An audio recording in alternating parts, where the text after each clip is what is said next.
Hello. Today I wanted to discuss a case study that happened in my home city of Auckland this past week.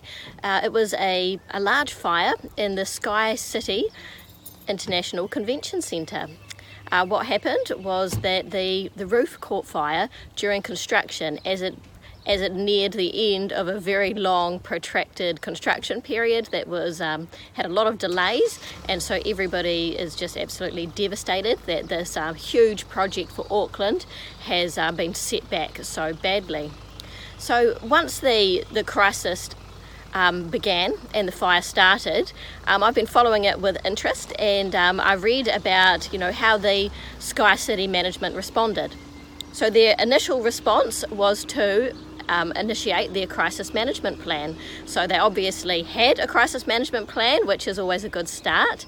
They met together and they discussed the next steps. And their first port of call was the question of, do we evacuate or not? Because the main Sky Tower itself wasn't actually on fire. It was the convention centre, which is located next door to the Sky Tower. But as it became apparent that the fire was getting worse and worse, they decided to evacuate.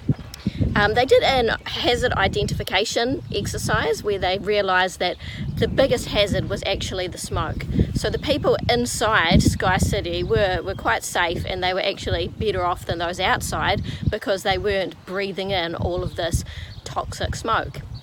So they decided to do a phased evacuation, which meant that rather than flooding the area outside with people, they did it one area at a time.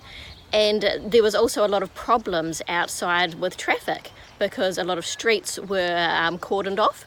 So it was a really good idea to do a phased evacuation. The next thing I wanted to talk about was their crisis communications. So one of the big elements that everybody has been talking about in the fire was that the roof was insulated with straw. And the CEO came out and said, this was an approved building product. We didn't just choose straw because it was the cheapest thing that we could find. It was an appropriate choice. And one thing that I really liked was that he acknowledged, look, I know it sounds a little bit like the Three Little Pigs, but it was an appropriate choice. So I thought, injecting a little bit of humour into an awful situation worked quite well, in my opinion. So who has been affected by this fire? Just so many people.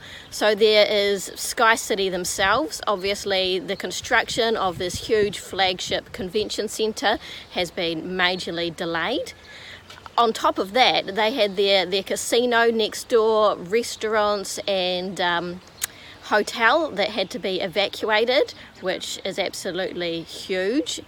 And on top of that, you've got all of the subcontractors that are working on the convention centre whose tools are stuck inside, and they have been given assurances that their contracts will not be cancelled, that the build will go on, but obviously it's a scary time for them. There's local businesses. There were cordons, which meant that people couldn't access local businesses, and even those that were accessible were damaged by smoke, or their patrons didn't want to enter because of the fear of how smoky it was.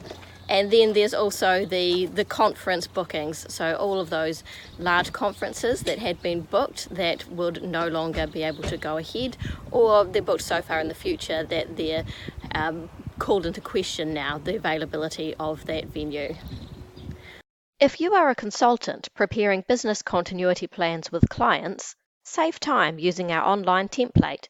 Choose from 1 to 50 plan packages at bcpbuilder.com/join now.